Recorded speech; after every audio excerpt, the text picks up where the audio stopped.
the old Spittle Inn sat on a seldom traveled road. The innkeeper's wife had just cleared away the evening meal when their first visitor arrived. She was a young woman. It had been a miserable day for travel. Her cloak was muddied up to her knees. Her bones were soaked from the rain. A room. Certainly. And would you like some dinner too? No. Just some rest. And the innkeeper showed the girl to a room, and they didn't see her the rest of the evening. Bang, bang, bang! Bang, bang, bang! Late in the night, the innkeeper woke to banging. In walked a man. He had one green eye and one blue. He said, I have to leave well before the cock crows in the morning. May I give you a shilling to sit by your fire and warm my bones? And with a shilling in the innkeeper's pocket, he went back to bed. In the morning, the innkeeper and his wife got up. The man with one green eye and one blue was gone. And the young girl did not come down. They sat at breakfast, and the young girl did not come down. They cleared away the breakfast. They went about their morning chores, and the girl did not come down. Finally, the innkeeper went, Miss, I have to clean the room to get it ready for tonight. But there was silence on the other side of the door. Miss, I must clean the room. Finally, he got out his keys, he unlocked the door, and went in. He went to the young woman. She was laying in the bed, went to touch her shoulder. Miss.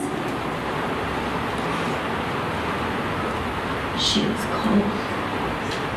She was stiff. Oh, what has happened here tonight?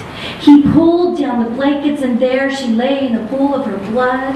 Her hand was on her chest, but her hand was cut off right below the wrist. And there, swallowed in some clothes almost hid, was a brand new baby. Oh, said innkeeper. That man. But the innkeeper didn't know who this young woman was. So he did what any good man would do. He buried her, and he raised her daughter like his own. When the daughter turned 16 years old, the father set her down and told her the strange things of the night of her birth. And he said, watch, always watch for a man with one green eye and one blue. And she did. At that time, rumors were going around at inns and taverns that people, they could have it filled to the rafters with people. That people would go to bed at night, and in the morning they would wake up to the inn ransacked, chairs broken, and everything of worth was gone. But no one had heard anything all night. Bam, bam, bam. Late at night, the innkeeper was woke up. He went to the door, and there was a very large woman standing, saying, please may I sit by your fire? I need to leave well before the cock crows. Certainly. But because of these rumors, and because she was a female, he woke up his daughter to sit with the woman. Well, the girl sat down after she put a log on the fire, and she noticed a few things. That woman's hands, they were rather large. and black hairs curled on the knuckles. When that woman lifted her feet to put it on the hearth by the fire, she noticed that there were men's trousers underneath the dress. And she had noticed that he had only had one green eye and one blue. All desire for sleep had left that young girl, but she wanted to know what business he had there. So she pretended to go to sleep. When that woman/man heard the rhythmic breathing of the girl, he went to work. He went to his satchel, he took out a candle, he went to the fire, he lit it. And then in front of the girl he said, "Those that be asleep, be asleep. And those that be awake, be awake." And the flame burned crimson red. The man set the candle on the table. He took off his dress, he shoved it in. He whistled for his companions outside.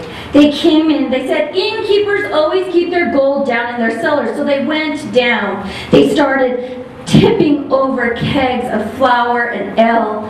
The girl looked around, not knowing what to do. She ran upstairs to her father. "Wake up! Wake up! Father, wake up!"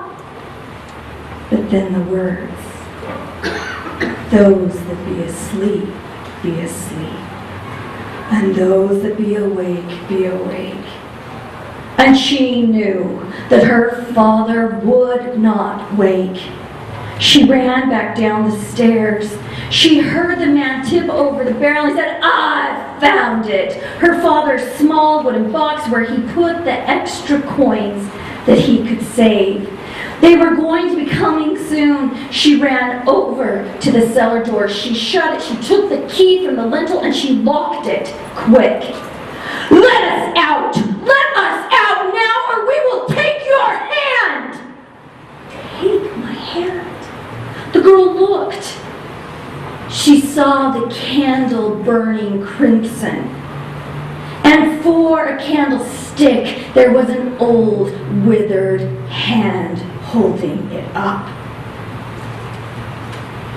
She picked up the candle, she threw it into the fire. The fire that had been just smoldered, flared blood red. She went and there she watched as she heard her father start to put on his pants. She heard him upstairs, but from the fire out came tendrils of red smoke. It went towards the cellar door. One went underneath, one shimmied through the keyhole, and one went in a crack in the top of the door. From behind the door, the girl heard boom, a man's body on the ground. Boom, a man's body on the floor. Boom, a man's body on the floor, and her father's wooden box fall down with coins tinkling down the stairs. The girl looked around.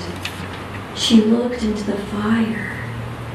And there was a face that looked very much like her own. She went towards it and two fiery hands came out and touched her face, but it didn't burn. And then it was gone.